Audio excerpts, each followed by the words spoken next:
So, my message today is actually the third part of the first message I wrote, but it's actually in the original message that I wrote, it would have been the second part. So if you thought Craig was dizzying, so I pulled each section out and made a separate teaching. So hopefully this will all come together like it should. But I do want to remind you about what I've talked about in the past. First, we read Judges 6, and we talked about Gideon was called, and he was given a promise. And we talked about the promise, and we looked at other people that were given promises throughout Scripture, and we've seen how they were similar. I told my wife this morning, I've already used all my stories. I don't have any stories to go along with this teaching. So sorry about that, but hopefully we'll get through it. You make the story up. I probably will. And in the second teaching that I had, which was actually the closing on the first teaching, in the original teaching, was that God used Gideon to do the seemingly impossible. He used 300 men, a 300-man army to deliver the land of Israel. And again, we looked at some of the promises of Abraham and the promise of Moses and how they had similar things. So in this third part, we're going to read through Judges 8. I'm going to start with Judges 8, 1 through 3. Now the men of Ephraim said to him, "Why have you done this to us by not calling us when you went to fight with the Midianites?" And they reprimanded him sharply. So he said to them, "What have I done now in comparison with you? Is not the gleaning of the grapes of Ephraim better than the vintage of Abiezer? God has delivered into your hands the princes of Midian, Oreb and Zeb. And what was I able to do in comparison with you?" Then their anger toward him subsided when he said that.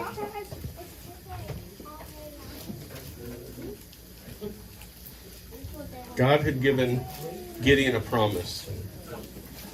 And even with that promise came a hardship. This is his brothers asking him. He's of the tribe of Manasseh. Let me remind you of that.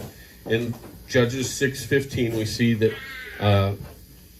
he is from Manasseh. And this is Manasseh's brother Ephraim of Joseph questioning him and saying, "Why didn't you call us? Why didn't you tell us to come and help you?" God had led him. He could have taken them to task. He could have remarked harshly back. He could have said, "This is what God did." But instead, he answered in a kind way. Let's look at Psalms 15, 1 through 2.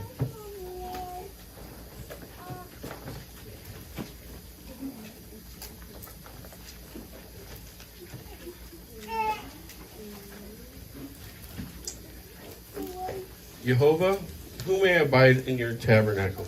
Who may dwell in your holy hill?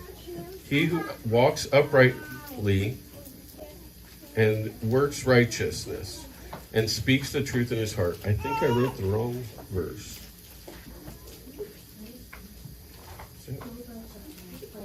I'm sorry, Proverbs 15, 1 and 2. That makes more sense. A soft answer turns away wrath, but a harsh word stirs up anger.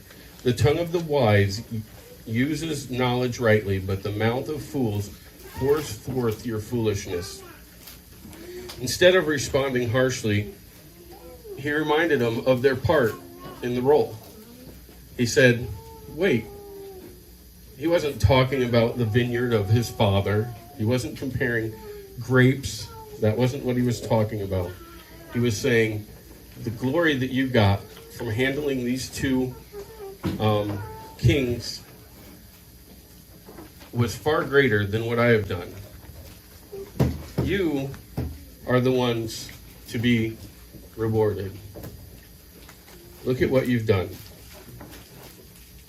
He turned it. But my point is that sometimes, even when we're doing what God has called us to do, we're taking on the promise that He has given us. There's going to be questioning.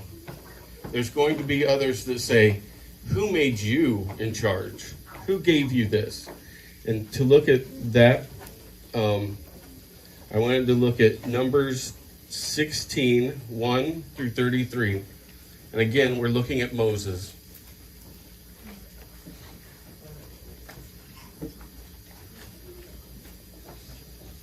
Now Korah, the son of Izhar, the son of Kohath, the son of Levi, with Dathan and Abiram, the sons of Eliab, and On, the son of Peleth, sons of Reuben, took men, and they rose up before Moses. With some of the children of Israel, 250 leaders of the congregation, representatives of the congregation, men of renown. They gathered together against Moses and Aaron and said to them, "You take too much upon yourselves, for all the congregation is holy, every one of them, and Jehovah is among them. Why then do you exalt yourselves above the assembly of Jehovah?" So when Moses heard of it, he fell on his face. I want you to catch that, because it doesn't go into it very deeply, but him falling on his face is his humbleness. He's coming and saying, God, I don't know why they're doing this to me, but he doesn't want to assume that he wants to know and hear them out a little bit. So when Moses heard it, he fell on his face, and he spoke to Korah and all his company, saying, "Tomorrow morning Jehovah will show us who is his and who is holy, and will cause him to come near to him. That one whom he chooses he will cause to come near to him. Do this. Take censers, Korah and all your company, put fire in them and put incense in them before Jehovah tomorrow. And it shall be that the man whom Jehovah chooses is the Holy One. You take too much upon yourselves, you sons of Levi." Then Moses said to Korah, "Hear now, you sons of Levi, is it a small thing to you that the God of Israel has separated you from the congregation of Israel, to bring you near to himself, to do the work of the tabernacle of Jehovah, and to stand before the congregation to serve them? And that he has brought you near to himself, you and all your brethren, the sons of Levi, with you. And are you seeking the priesthood also? Therefore, you and all your company are gathered together against Jehovah. And what is Aaron that you complain against him?" And Moses sent to call Dathan and Abiram, the sons of Eliab, but they said, "We will not come up. Is it a small thing that you have brought us up out of the land flowing with milk and honey, to kill us in the wilderness, that you should keep acting like a prince over us? Moreover, you have not brought us into a land flowing with milk and honey, nor given us inheritance of fields and vineyards. Will you put out the eyes of these men? Will we not come up?" Then Moses was very angry and said to Jehovah, "Do not respect their offering. I have not taken one donkey from them, nor have I hurt one of them." And Moses said to Korah, "Tomorrow you and all your company be present before Jehovah, you and they as well as Aaron. Let each take his censer and put incense in it, and each of you bring his censer before Jehovah, 250 censers, both you and Aaron, each with his censer." So every man took his censer, put fire in it, laid incense on it, and stood at the door of the tabernacle of meeting with Moses and Aaron. And Korah gathered all the congregation against them at the door of tabernacle of meeting. Then the glory of Jehovah appeared to all the congregation. And Jehovah spoke to Moses and Aaron, saying, "Separate yourselves from among this congregation, that I may consume them in a moment." Then they fell on their faces and said, "O God, the God of the spirits of all flesh, shall one man sin, and you be angry with all the congregation?" So Jehovah spoke to Moses, saying, "Speak to the congregation, saying, "Get away from the tents of Korah, Dathan, and Abiram." Then Moses rose and went to Dathan and Abiram, and the elders of Israel followed him. And he spoke to the congregation, saying, "Depart now from the tents of these wicked men. Touch nothing of theirs, lest you be consumed in all their sins." So they got away from around the tents of Korah, Dathan, and Abiram. And Dathan and Abiram came out and stood at the door of their tents, with their wives, their sons, and their children. And Moses said, "By this you shall know that Jehovah has sent me to do all these works, for I have not done them of my own will. If these men die naturally like all men, or if they are visited by the common fate of all men, then Jehovah has not sent me. But if Jehovah creates a new thing, and the earth opens its mouth and swallows them up with all that belongs to them, and they go down alive into the pit, then you will understand that these men have rejected Jehovah." Now it came to pass, as he finished speaking all these words, that the ground split apart under them, and the earth opened its mouth and swallowed them up, and their households, and all the men with Korah, with all their goods. So they and all those with them went down alive into the pit. The earth closed over them, and they perished from among the assembly. Remember, just because God gives you a promise doesn't mean that you won't be challenged. Also, let's look at Luke 4:14 through 30.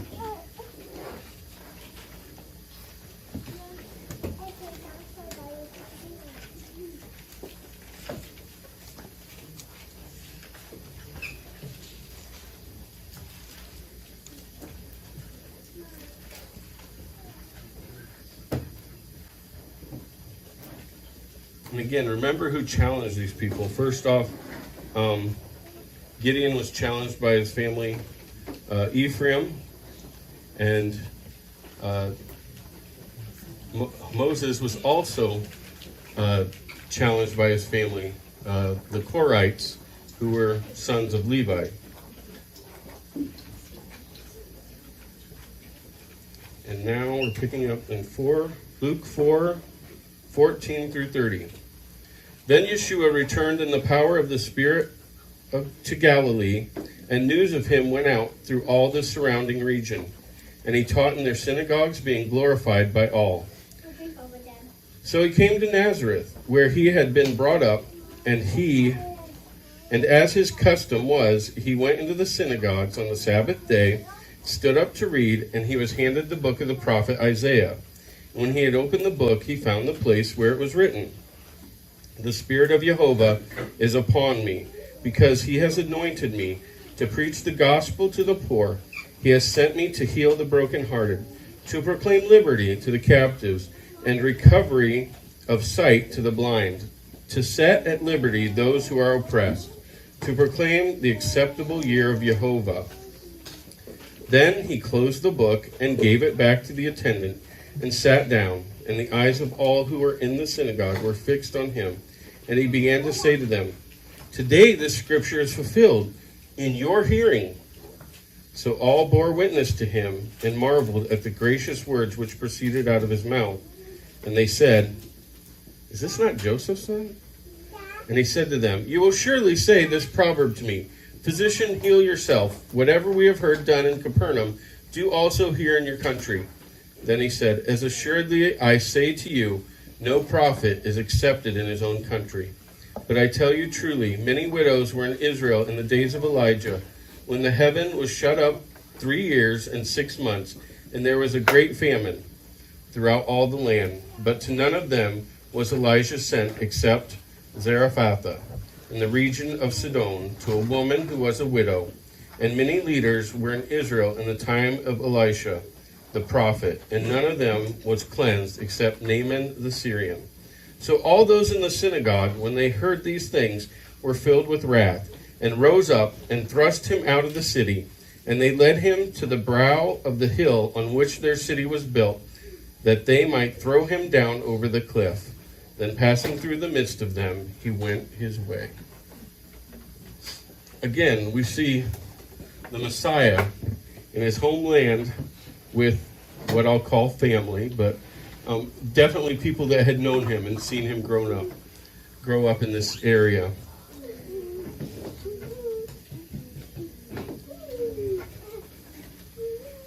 Some of us know this feeling of questioning. We're asked about our new beliefs in Torah. Have we forgotten the grace of God?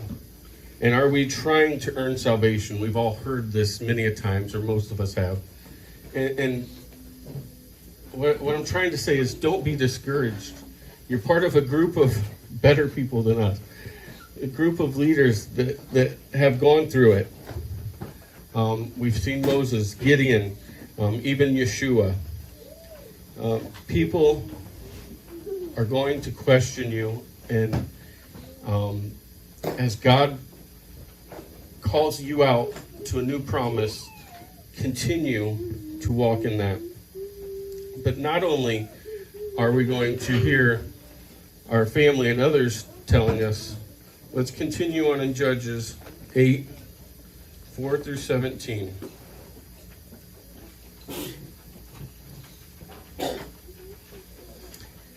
When Gideon came to the Jordan, he and 300 men who were with him crossed over, exhausted, but still in pursuit.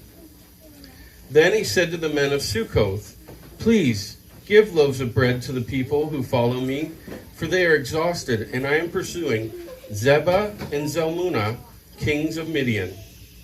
And the leaders of Sukkoth said, "Are the hands of Zebah and Zalmunna now in your hand? That we should give you bread for your army?" So Gideon said, For this cause, when Jehovah has delivered Zebah and Zalmunna into my hand, then I will tear your flesh with the thorns of the wilderness and with briars. Then he went up from there to Penuel and spoke to them in the same way. And the men of Penuel answered him as the men of Sukkoth had answered. So he also spoke to the men of Penuel, saying, When I come back in peace, I will tear down this tower. Now Zebah and Zalmunna were at Karkor, and their armies with them, about 15,000, all who were left of all the army of the people of the east. For 120,000 men who drew the sword had fallen. So now we can see how many men that he had taken on with the 300 men. 120,000 plus 15,000 that were still on the run. So 135,000. Then Gideon went up by the road of those who dwell in the tents on the east of Nobah and Jogbah, and he attacked the army while the camp felt secure. When Zebah and Zalmunna fled, he pursued them, and he took the two kings of Midian, Zebah and Zalmunna, and routed the whole army. Then Gideon, the son of Joash, returned from battle from the ascent of Heres, and he caught a young man of the men of Sukkoth and interrogated him, and wrote down for him the leaders of Sukkoth and its elders, 77 men. Then he came to the men of Sukkoth and said, Here are Zebah and Zalmunna, about whom you ridiculed me, saying, Are the hands of Zebah and Zalmunna now in your hand, that we should give bread to your weary men? And he took the elders of the city, and thorns of the wilderness, and briars, and with them he taught the men of Sukkoth. Then he tore down the tower of Penuel, and killed the men of the city of Penuel. Okay, let's stop there.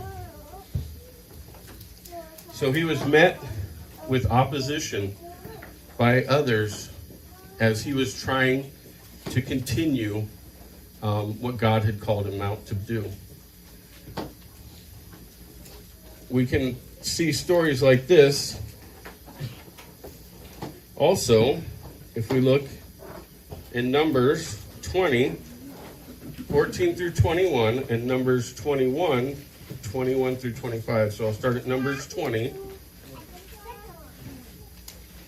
verses 14 through 21. And it's eerily similar to what happened with Gideon. I'll talk about that a little bit more as I get to the end. Now Moses sent messengers from Kadesh to the king of Edom.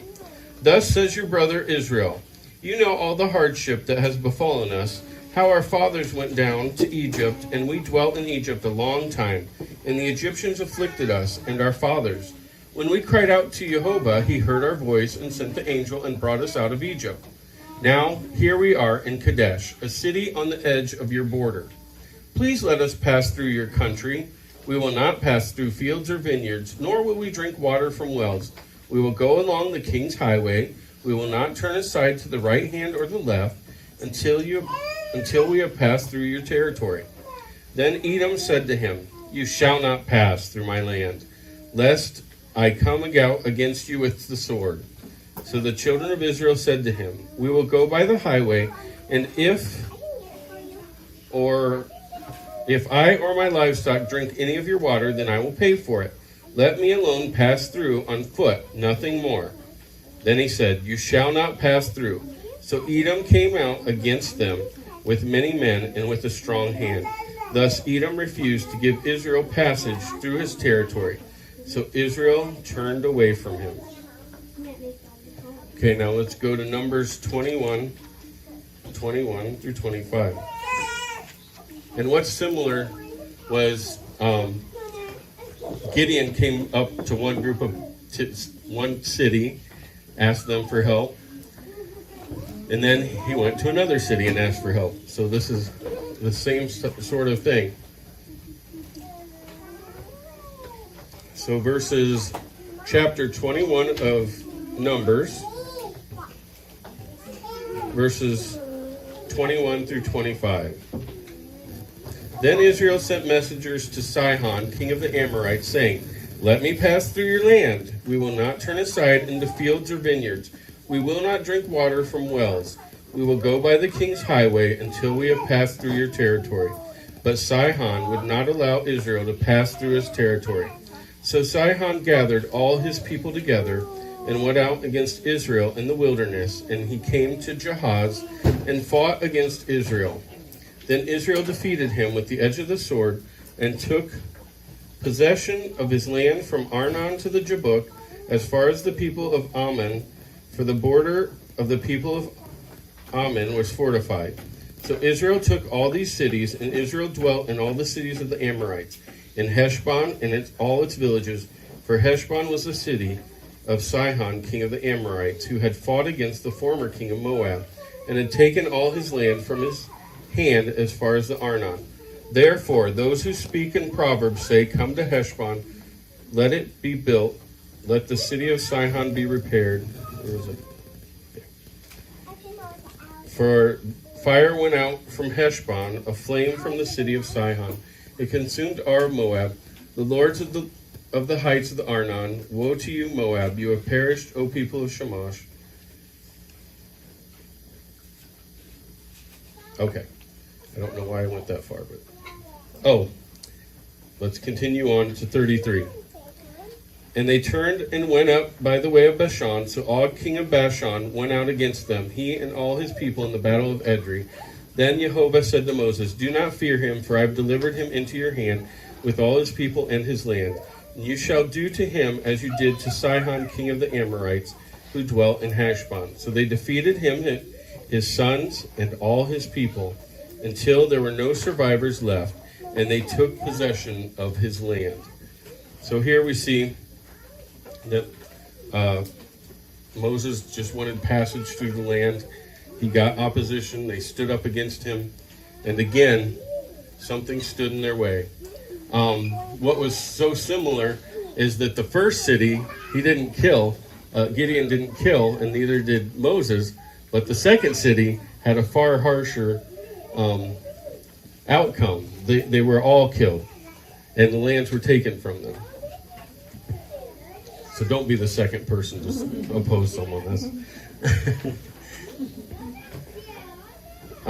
But the point again, I just want to keep bringing us back to this. When God gives us a promise, when we see opposition, when we see questioning, that's not a reason to turn away. But I think we still need to be wise and listen, but, we need to be, okay, we know what we know, we know. Another place where progress was blocked by others and help denied was the story of Joseph. And I wanted to start with Genesis 37, 5 through 9. And again, I'm just showing you this because God had given Joseph a promise, I believe, in the dreams that he had. 37, 5 through 9. Now Joseph had a dream, and he told it to his brothers, and they hated him even more. So he said to them, "Please hear this dream which I have dreamed. There we were, binding sheaves in the field. Then behold, my sheaf arose, and also stood upright, and indeed your sheaves stood all around and bowed down to my sheaf." And his brothers said to him, "Shall you indeed reign over us, or shall you indeed have dominion over us?" So they hated him even more for his dreams and for his words. Then he dreamed still another dream, and he told it to his brothers, and said, "Look, I have dreamed another dream, and this time the sun, the moon, and the 11 stars bowed down to me." So, if I was making the first point of others, I would be talking about his brothers and what they had done, selling him to. But I'm not talking about that. We're going to look at Genesis 39, 6 through 21, and it's someone else that impedes Joseph's promise. Thus he left all that he had in Joseph's hand. This is Potiphar. And he did not know what he had except for the bread which he ate. Now Joseph was handsome in form and appearance. And it came to pass that after these things, that his master's wife cast longing eyes on Joseph. And she said, "Lie with me." But he refused and said to his master's wife, "Look, my master does not know what is with me in the house, and he has committed all that he has to my hand. There is no one greater in this house than I, nor has he kept back anything from me but you, because you are his wife. How then can I do this great wickedness and sin against God?" So it was as she spoke to Joseph day by day that he did not heed her to lie with her, or to be with her. But it happened about this time, when Joseph went into the house to do his work, and none of the men of the house was inside, that she caught him by his garment, saying, "Lie with me." But he left his garment in her hand, and fled and ran outside. And so it was, when she saw that he had left his garment in her hand and fled outside, that she called to the men of her house, and spoke to them, saying, "See, he has brought to us a Hebrew to mock us. He came in to lie with me, and I cried out with a loud voice. And it happened, when he heard it, I lifted my voice, and he cried out that he left his garment with me, and I fled and went outside." So she kept his garment with her until his master came home. Then she spoke to him with words like these, saying, "The Hebrew servant whom you brought to us came in to me to mock me. So it happened, as I lifted my voice and cried out, that he left his garment with me and fled outside." So it was, when his master heard the words which his wife spoke to him, saying, "Your servant did to me after this manner," that his anger was aroused. Then Joseph's master took him and put him into the prison, a place where the king's prisoners were confined, and he was there in the prison. But Jehovah was with Joseph and showed him mercy, and he gave him favor in the sight of the keeper of the prison. So as Joseph was heading towards becoming known in this land, he was upheld. Of course, we know the end. But as he was doing what God has promised and just doing the things that he knew to do, he went into prison. These were not just things where people were denied what they deserved, but it was an open opposition. And sometimes we can see that in our life.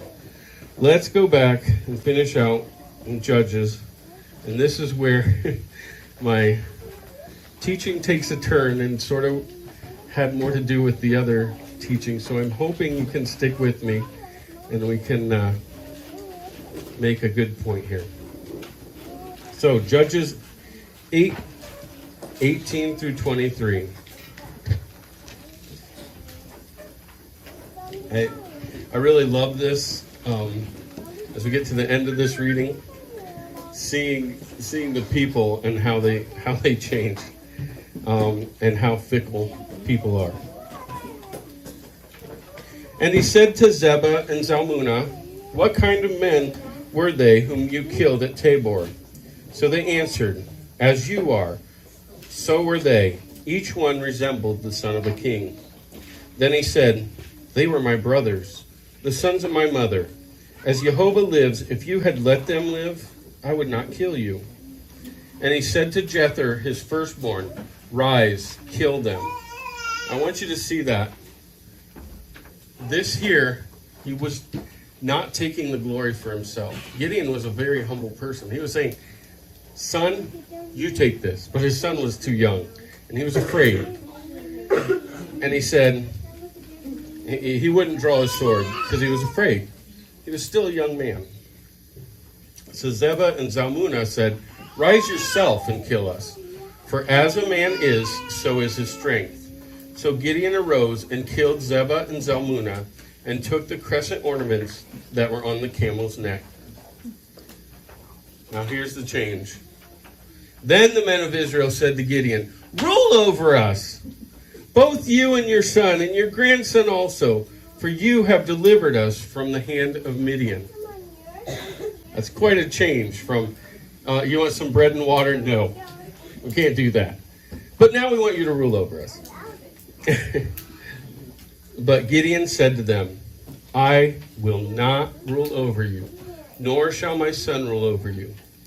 Jehovah shall rule over you." I wanted to look at some other places. Let's turn to 1 Samuel 8. And this happens again to Samuel.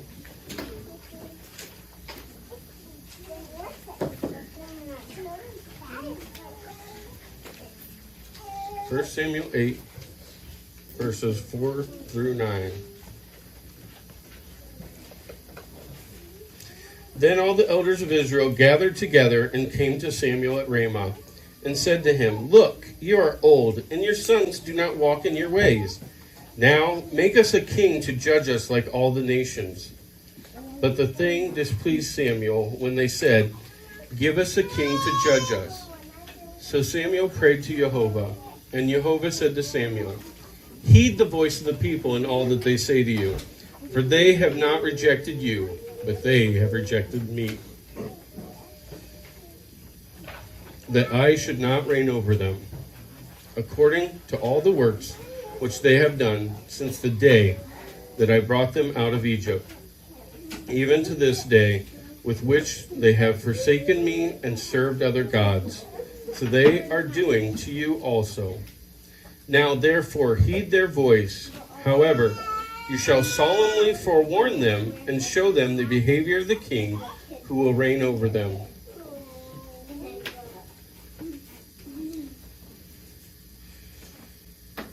So we see that Gideon, in one way, knew the heart of God. He didn't want to lead the people. He didn't want his sons to lead the people. He didn't want his grandsons to lead the people because he wanted them to follow God. And we see again that in God's own heart, that's what he wanted. It's what he tells Samuel here. Let's look now to the future. Let's turn to Daniel 7, 13 and 14.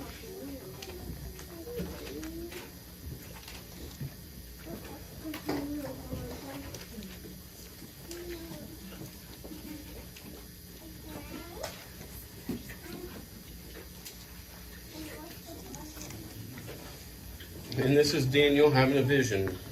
I was watching in the night visions, and behold, one like the Son of Man, coming with the clouds of heaven. He came to the Ancient of Days, and they brought him near before him. Then to him was given dominion and glory and a kingdom, that all peoples, nations, and languages should serve him. His dominion is an everlasting dominion, which shall not pass away, and his kingdom the one which shall not be destroyed. And I wanted to end. Huh? We had Daniel 7, 13 and 14. Yeah, Daniel 7, 13 and 14.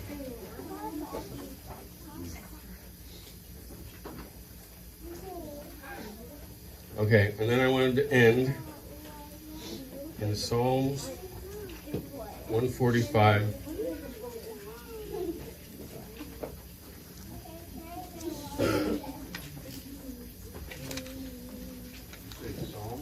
Psalm 145.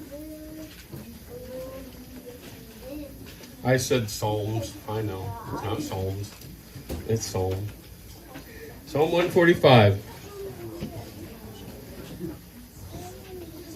I will extol you, my God, O King, and I will bless your name forever and ever. Every day I will bless you, and I will praise your name forever and ever.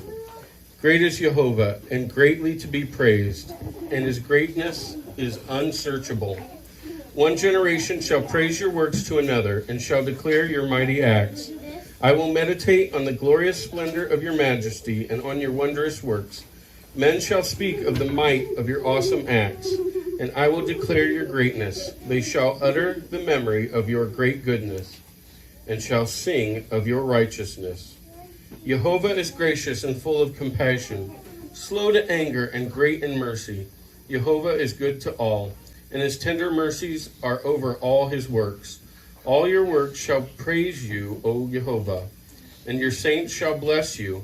They shall speak of the glory of your kingdom, and talk of your power, to make known to the sons of men his mighty acts, and his glorious majesty of his kingdom. Your kingdom is an everlasting kingdom, and your dominion endures throughout all generations. Jehovah upholds all who fall, and raises up all who are bowed down. The eyes of all look expectantly to you, and give them their food in due season. You open your hand and satisfy the desire of every living thing. Jehovah is righteous in all his ways, gracious in all his works. Jehovah is near to all who call upon him. To all who call upon him in truth, he will fulfill the desire of those who fear him. He will also hear their cry and save them. Jehovah preserves all who love him, but all the wicked he will destroy. My mouth shall speak the praise of Jehovah, and all the flesh shall bless his holy name forever and ever. May you all continue to praise his name and remember that his kingdom is coming, and we will all strive to be a part of that. Thank you. Shabbat Shalom.